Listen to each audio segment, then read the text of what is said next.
Yo, what up, what up, what up? Welcome back to Pnoid News. Man, listen, all right, I'll be honest with you, okay? Like, I saw this, it says America's new caste system exposed, and I was like, oh my God, man, like, somebody's talking about the cathedral, bro. Like, we're gonna have a conversation about how, like, the college bureaucrats, and the corporate bureaucrats in this, country are the new, upper class priests of this society. Like, we're gonna have, like, oh, maybe more people are catching on. No, it's not what this is about. This is fucking awful, bro. Like, yo, I watched about like 4 or 5 minutes of this, and I was like, man, we're gonna have to like stand here and like respond back to this because this dude got the IQ of like mayonnaise, and his stupid, like liberal ideologies are fucking dog shit. So let's get down to it. What have I asked you? Hey, how do you feel about the idea of reinstating a kind of rigid Hunger Games-esque societal hierarchy where your opportunities are predetermined based only on your hereditary status? Well, unfortunately, I think the cast... Well, like, I'll be honest, I've never seen the Hunger Games, right? Because, I'm not a goy slop eating, 8-year-old child. So I don't really know what that is, but I don't think we've ever actually had a Hunger Games society. I don't think that's ever existed in human existence. That's never been a thing, right? And you said reinstate as if like that was something that had already happened. That's no, right? See, what used to be was like say if your father was like, a blacksmith or a carpenter, like, you became a blacksmith or a carpenter, which meant that like, you had some like use to this community, right? It's like if your family owns a restaurant in the community, like, you end up owning that restaurant, and that's not like a bad thing, right? And you go, oh my God, it's tying me down I'm gonna have to like, make pizzas and make money for the community and be part of something bigger than myself. Oh my God, I don't want to be that. I want to be an individual so I can go to college and then I can pretend to, be part of the LGBTQ community because that's way bigger than yourself. Right? It's all complete and utter nonsense, right? In the end of the day.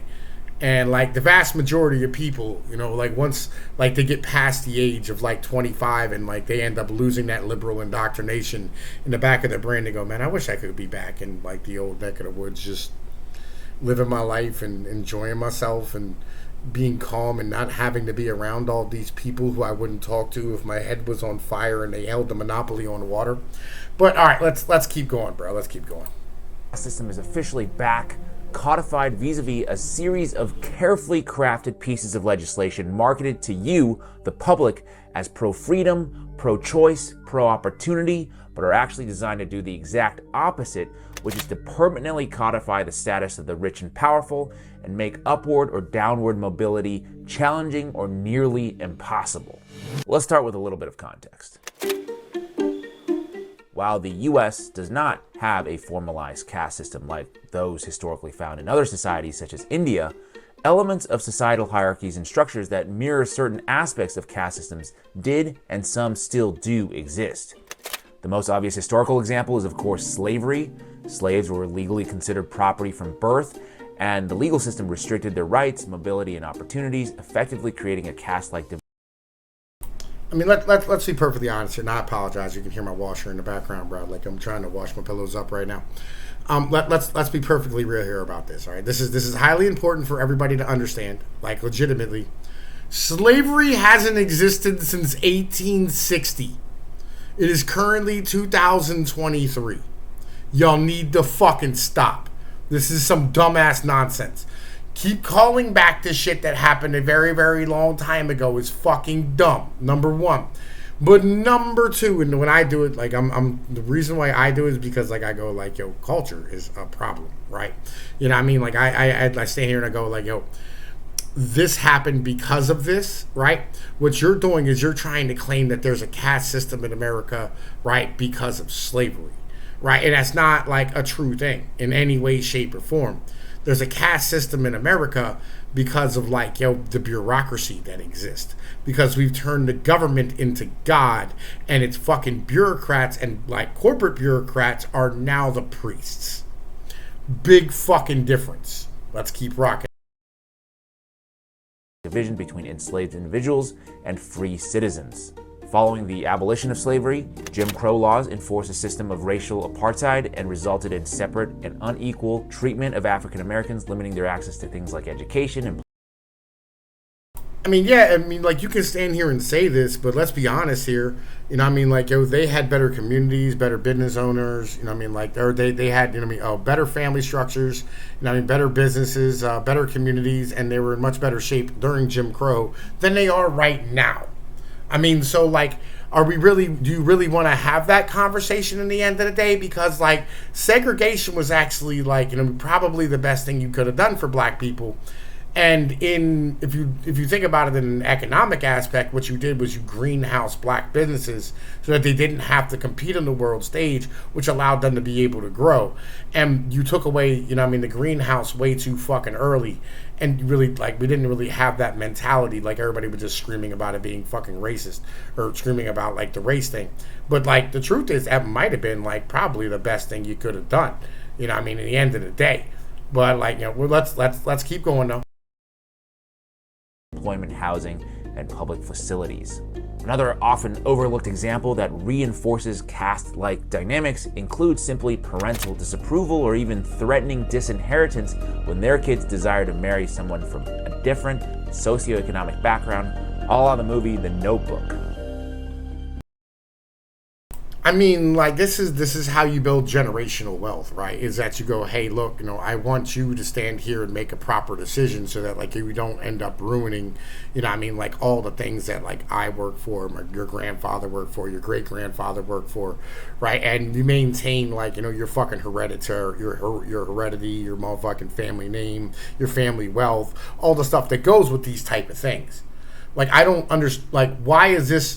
Why is this a fucking problem? Having any expectations on anybody at all ever, right, is the most terrible thing you can possibly do to another human being. You fucking people are spoiled brats. That's the reality of it. Now, he is a nice boy. He's a nice boy, but he's what? He is what? Trash, not for you. You see, as a country, America markets to us this idea that no matter your circumstances at birth, everyone is more or less on a level playing field, or at the very least, if you work hard enough, you can achieve anything and everything. But that's just marketing. It's puffery. The reality is much darker and becoming more sinister by the day. Yo, look, man, real shit, okay? Not everybody is equal, okay? That whole, all men are created equal thing is an utter and complete nonsensical lie. All right, it's just not true, all right? Because you're not equal to yourself on any given day. How it's supposed to be seen is under the government's eyes, right? Not under corporations or under your community or whatever the case is. Under the government's eyes, when you go in front of the government for things like crimes or having to be held responsible, we're all supposed to be seen as equal. And that's, tends to be usually how the fuck it works in the end of the day, unless you're a female, in which case you're not responsible for, because a dude's going to do 61% more time than you. Whether you're black or you're white, it doesn't really matter, right? And, the judicial system, treating black people worse is, a bit of an issue in the end of the day, but that's more of an impoverished thing, because let's be honest here, if you have money, the system will treat you better. And it's not even so much that, you just have more of an ability to defend yourself from the government, right? So they have to negotiate with you. This is why having a large, system is a problem, right? Just as an in general thing, right? It's so would you rather deal with the mob or deal with the courts? You'd much rather deal with the mob. And I'm going to tell you why, because you can negotiate with them. Right? Because if you can get enough people together, get 10, 15 people, the mob's going to have to negotiate with you. Right? The government, get 10, 15 people together, you go look at Waco and see what the fuck happens to you. Let's keep rocking though. Let's examine two pieces of legislation that passed this year in the state of Iowa. The first is HF 68, known as the Students First Act, which approves the use of taxpayer money to fund private schools. It was a historic night at the State House Monday with both House and Senate lawmakers passing a bill to send taxpayer money to some Iowans to pay for private school tuition. Republicans argued that it is time to use taxpayer money to fund students instead of systems, and that this bill is necessary to make sure that every parent is able to send their kid to the school that best fits their needs. The second is SF 542, an act relating to youth employment, which allows 14-year-olds to work 6-hour night shifts, allows 15-year-olds to work on assembly lines moving up to 50 pounds, and also allows 16 and 17-year-olds to serve alcohol. With this bill, we are strengthening and providing protections to our youth. We are not forcing them into slave labor. We are not selling our children. We're not even requiring them to work. They're fucking with us, right? They have to be, because here's what's actually going down. Okay, let's have this conversation, right? All right. So actually, I grabbed some stuff, right? That might be important to y'all. You understand, right? The percentage of students in my city who are proficient at reading is under 20%, right? Which is lower than the state average, you know what I mean, which is 50%. This idea, right, of, you know what I mean, having public schools is a fucking failing one, right? And just, you know what I mean, so we know what the hell this is, right? Hang on, wait a minute here, right? The graduation rate of like fucking the city as an in general thing, the math proficiency, look, 20 to 29%, reading proficiency under 20%, overall test ranking is under 50%, graduation rate 61%, right? And it has 14 kids per person or per fucking classroom, right? And so it's not like a fucking problem of standing here going like, oh, you know, we need less kids and more teachers and things. Isn't like literally there's only 14 kids per student, right? 14 kids per teacher. Like this is not a problem of money. This is not a problem. This is a problem of failing fucking schools, right? Our schools are fucking failing. This is just a fucking reality that we have to come to terms with, right? You know what I mean? In the end of the day. Listen, see, I was trying to see fucking whether or not I have like a proper thing for this, right? Because like there's a way to explain this. Right? Oh, here we go. Yeah, look. Percentage of students, right? Which is lower than the state average of 38%. Of people, of kids who are at the 20 to 29%. And that's the entire state of Pennsylvania. 38%. 38% proficient at fucking reading in the entire state. Right? Like legitimately. 38 fucking percent. Same with motherfucking kids who are standing here proficient at math, right? Look, only 55%. Our schools are failing. Right, and yes, it's 97% minority, but it doesn't matter, right? Like legitimately, like Pennsylvania is not a state that's just all black, right? You know, Pennsylvania has, you know, I mean, like I think it's like 14% of the people are like fucking, you know, I mean, minorities, right? We don't have Mexicans, we have Puerto Ricans, right? And like it's not that many of them because like Puerto Ricans, you know, I mean, like live in like a modern society, right? This is not a problem of racism. In the end of the day. This is a fucking problem of our schools are failing. So, like, yes, maybe we should try a different system. In the end, like, this dude is such a lying piece of shit. Y'all need to stop fucking listening to him. There is a much bigger plan here. Just think for a second. Whose kids are going to be the ones forced to work these tough jobs? Is it going to be the children of wealthy parents or the children? All right. Well, see, this is the problem, right? Okay, so the issue is that what you have in America is you have the top end of the first world and you have the bottom end of the third world, right? And it depends on where you live. If you go to Detroit or Chicago or Cincinnati or Cleveland or Newark or Camden or Philly or Baltimore or DC or Atlanta or fucking or Louisville or fucking St. Louis or Jackson or like New Orleans or fucking Bentonville, right? Or like any of these places, right? Where literally like you go into these inner cities and it's a fucking just diabolical third world nightmare, right? What they need is they need to be able to not have the rules that were there when they were the first world, right? Like we built these cities up and had union jobs and good labor and good wages and good factory jobs and middle class incomes and middle class households and, you know what I mean? Like everybody was building, And then we took all those jobs, closed them down, shipped them off to Mexico or China or fucking Taiwan or Indonesia or Vietnam or whatever the case is, right? Or we automated them away, right? And then all of a sudden you had all these people who were still stuck there, right? And all the children are standing here starving, right? We're not even starting there. All the children are standing here absolutely impoverished, stuck, reliant upon a single mother on fucking welfare in Section 8, right?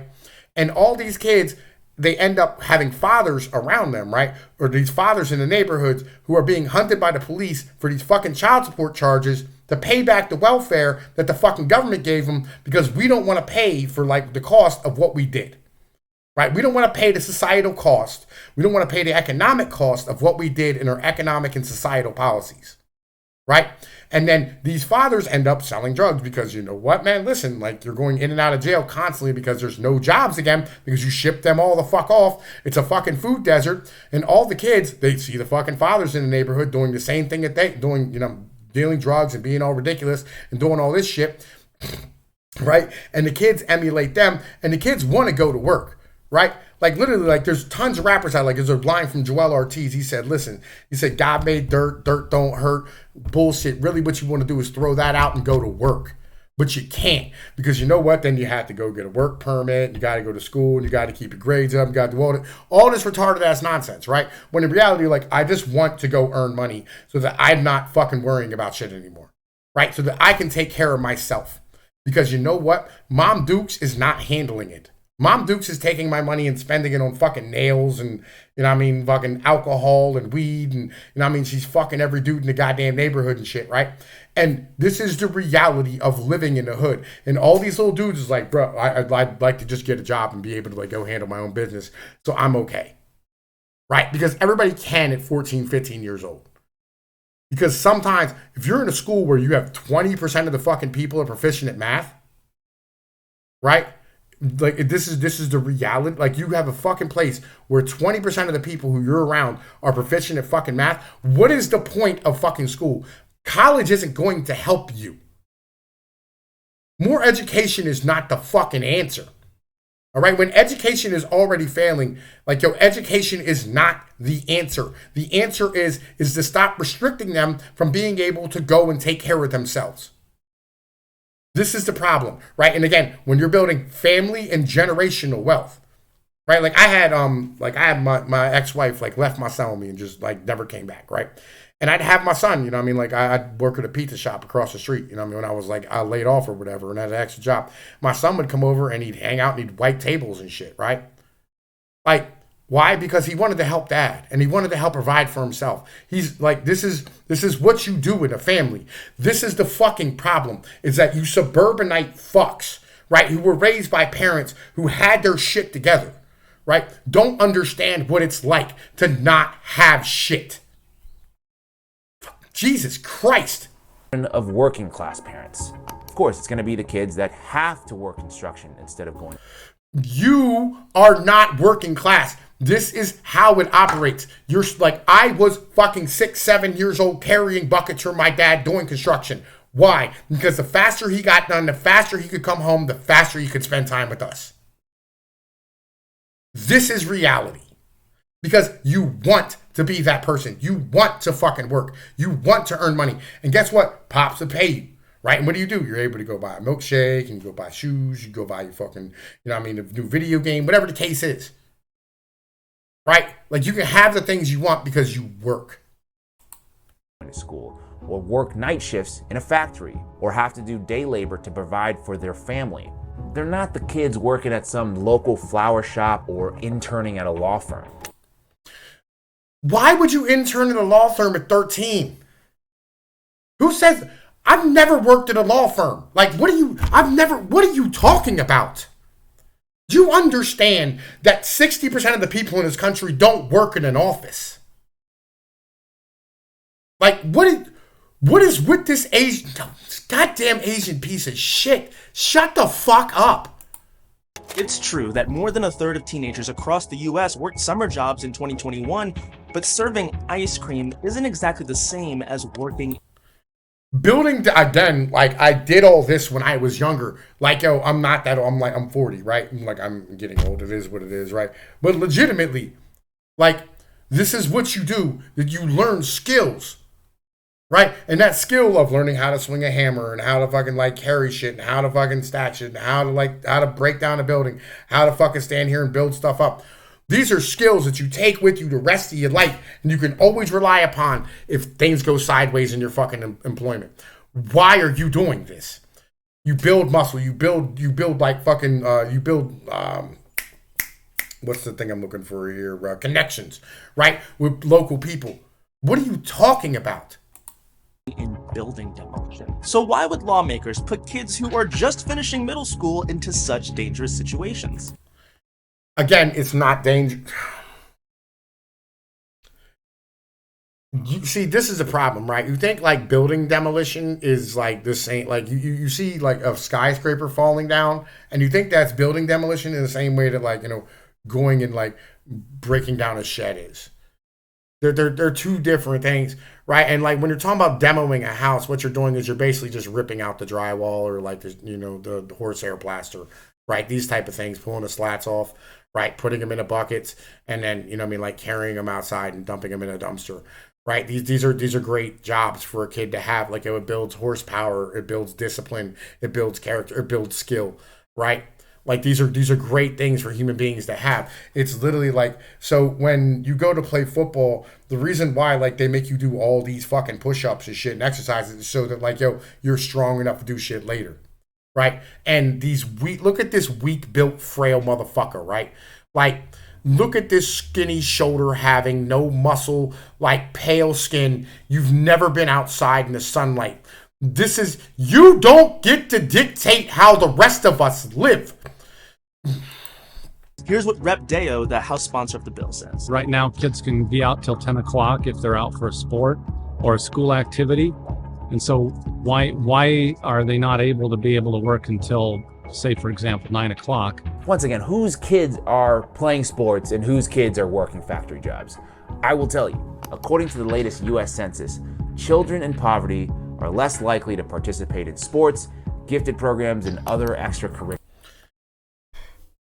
Poor people are dumber. All right, legitimately, you're not going to be, and this is the problem. Like, so if you look at who participates in sports and who participates, and who doesn't participate in sports, the vast majority, right? And this is the fucking problem, right? Is you're lumping three things in. Okay, you're lumping in extracurricular activities with sports. Who participates in sports? Poor kids. Poor kids play sports. That's what they do. Why do poor kids play sports? Because poor kids are in better condition, right? Rich kids are in terrible condition because they're fucking sitting behind their PlayStations and fucking sitting here playing video games all day long, right? They don't have the ability to play sports because they're fucking lazy and like they're weak-built, frail people like this kid. Nerds kids can't play sports, right? Like, poor people's dads, right, who swung a hammer his whole life, that kid's, that dude's kids are going to be able to play sports. Why? Because he's not making weak-built, frail kids. They're going to go play baseball and football and soccer and hockey. Well, probably not hockey because hockey is a rich person's sport, right? But, like, it is what it is. Curricular activities. But rolling back child labor is only half of their plan. The other half, allocating taxpayer money to fund private schools, which the governor of Iowa says will give parents more choice. Yes. So, like, if you give a shit about your kid, right, you can take your kid, right, and instead of, like, having to put them in a school where, like, the reality is, less than 20% of them know how to fucking read, right? You can put them in a school where, like, literally they know how to actually teach your child, and they're not being funded by a government union job, and, like, standing here not giving a shit whether or not your children come out proficient at the basic skills to be able to survive at life. Parents have the opportunity to make sure their child is in the best environment. Like, did anybody else here know that only like 50% of people are proficient at fucking reading in the entire goddamn fucking like country? Like, did you know that like 18% of people are functionally illiterate? Like, that seems like a failed fucking system because that is a large chunk, right? You take 20% of 300 million, right? And I'm not doing 350 because the math's harder, right? Because I went to public school, right? Like, that's 60 million people. That's a lot of fucking people, right? Legitimately, right? And if you go, oh, only 50% are proficient in fucking reading, you're talking about 175 million Americans are below proficiency of being able to read coming out of high school. And math as well. Reality, son. That sets them. Oh, and by the way, this is something that like college, like the induction people or whatever it is, like the individuals, they talk about all the time. Like most people show up, they don't know how to read or write or do math. Everybody has to take these remedial courses. Why? Because schools are fucking garbage. So yes, why would you want to send your kid to private school where literally like when they pop people, like people don't graduate if you don't, you know what I mean, like have the ability to do stuff. Like if you can't read, you're not going to graduate. Why would you send your kid there? So that they learn the shit that you want them to learn. If that's what you care about, send your kid to private school. And if the government's going to pay for it, isn't that way better? Doesn't that eliminate some caste systems? Are you fucking dense? You fucking goddamn Chinese fuck. Them up to be the best that they can be and thrive. And parents are the best ones to make that decision. That in theory sounds very nice, but let me ask you another question. Whose kids typically go to private school? Is it going to be the It's going to be rich people's kids. Just rich people's kids. You know why rich? Because they fucking got to pay for it. Because it's not free. If it's free, then you can send your kid there. If you're poor, you dumb son of a bitch. children of wealthy parents or the children of You're so fucking stupid. working class Stop lying to these people, you motherfucking piece of shit. parents? Many other states already have similar so-called school choice programs, according to Josh Cowan, a professor of education policy at Michigan State University, who has studied school choice for nearly 2 decades.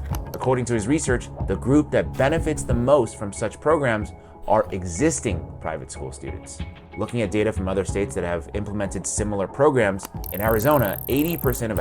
Wait, hang on, man. I got back this up because I want to see this thing. Hang on, man. What's that? Let's start with who benefits.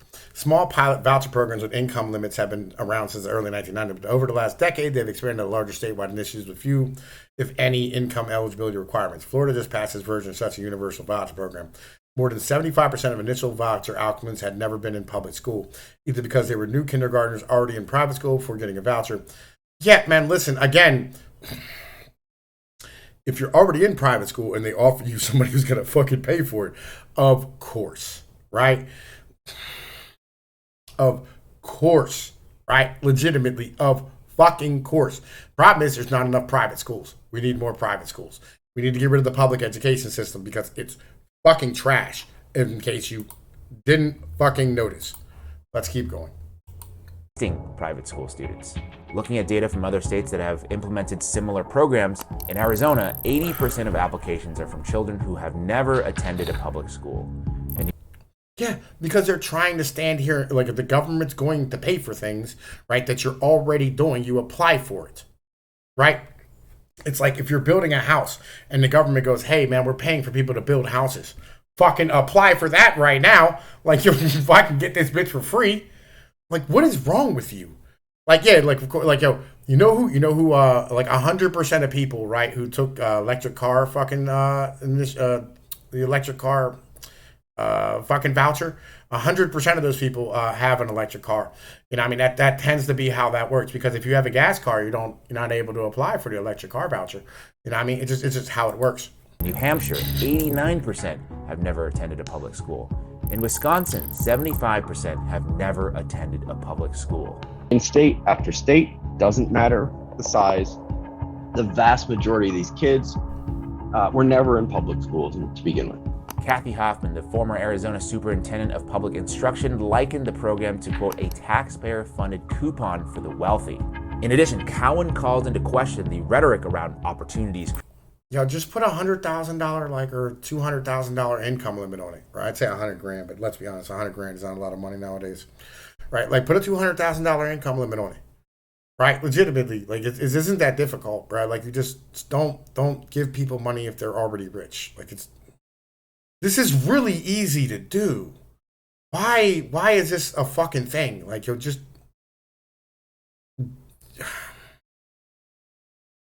Yo, if you make more than $200,000, you don't get the fucking voucher. This is very simple, bro. You know what I mean? Like, legitimately. created by school choice or school voucher programs by rightly pointing out that, quote, private schools can decline to admit children for any reason, students of color, lower income children, and kids struggling academically in the first place. You know, we know it's not just. That is a problem. I will admit that that's probably 100% of a problem. But the reason why that's a problem isn't, because of poverty. It's because of failing of fucking public schools, because public schools are trash, right? And so, that's something that needs to be talked about, 100%. But that's not, a reason why you shouldn't have the program at all, right? In the end of the day, what you're trying to do is what you want to do is, if you want to start something new, right, from the ground up, you're basically going to start with kids who are going to kindergarten, right? You're not going to have a kid who's in ninth grade who gets into fights all the time and, gets F's in school. That kid's is already lost, all right? You're going to have to sacrifice some of these kids. It is what it is. Just important for equity. It's important for outcomes too, like intergenerational mobility. Ding, ding, ding. That is the plan of the rich and the powerful. Many of them do not want intergenerational mobility, except we are more or less in an era where it's not so acceptable to explicitly prohibit social mobility based on things like class, gender, race, which is why they deliberately frame such laws using words like opportunity or choice. It isn't. Listen, if you have a 5-year-old who's about to go to school, right? Okay, let me say this, okay? At some point, we have to have a conversation about single moms, right? Because, I have teachers, who are, sub to my channel and, people who I talk to. These kids are showing up to fucking kindergarten not potty trained, right? This is a problem, right? In the end of the day. Maybe, just maybe, public schools should be, a backup system for those kids, right? If you're that much of a garbage parent to where, literally your kid shows up to kindergarten wearing diapers and not for some I'll be honest, there's a lot of people who go, it's a medical thing. No, it's a lot of these kids are not medical. It's just they're lazy and garbage, right? But if you're showing up to kindergarten and the kindergarten teacher's expected now to change diapers of children, right? You're a bad parent. You are a bad parent, flat out. You know what I'm saying? You are not preparing your kids for the fucking world. But if you're a parent of, if you're a poor parent and your kid's going to kindergarten, you go I want them to have a good opportunity. I'm going to send them to private school. I'm going to get a voucher and send them to private school. That's what this is for, right? And what you're doing is by standing here shitting on these fucking things, you're sitting here taking away opportunities from those parents is the problem, right? For instance, that immigrants' parents who just came to this fucking country and they don't have a lot of money. They don't have a lot of ways to be able to pay for things. And they don't want their kids to go to this public schools, which is a fucking war zone full of drug dealers and, harlots. You're hey, look, I want to send my kid someplace where he's going to get properly educated and have a good opportunity later on in life. That is what you're that is a great thing for a parent to say because you give a shit about your kids. Real shit. And I'm anti-education as an in general thing, right? Because I think, that we should probably be raising proper humans instead of worrying about, whether or not, they're proper consumers or whether they're able to go and compete in the market where you have to go and sit in the corporate office all day long. I think that's a terrible way to think that your kids should live. Right? In the end, in the reality of things, right? But sitting here having this idea that you shouldn't have school vouchers because it's going to help the rich. I don't care. Stop counting the rich's pockets and take advantage of these programs, right? Real shit. This is about starting from the ground up. Right? If your kid is in kindergarten and you're broke and you're poor and you don't have the ability to pay for shit, and you want to send them to a better school, this is your opportunity to do so. This is just reality. You know what I mean? Let's finish this up. Priorities for Iowa, one of the super PACs that spearheaded Governor Reynolds' school voucher program there, claims to have the interests of Iowa parents at heart. But a brief look at the super PAC's donor disclosures tells us otherwise. According to OpenSecrets.org, In 2020, the largest donation to Priorities for Iowa Political Fund, $750,000, came from billionaire hedge fund manager Kenneth Griffin, founder of Miami, Florida-based hedge fund Citadel LLC. Griffin is one of the top 50 wealthiest individuals in the world today. Well, I mean, like, Citadel owns a lot of things. Like that whole when the apes were shorting up AMC and GameStop, right? Citadel's the one who took the hit on that, right? Because of the fact that, like, they're the ones who fund Robinhood, right?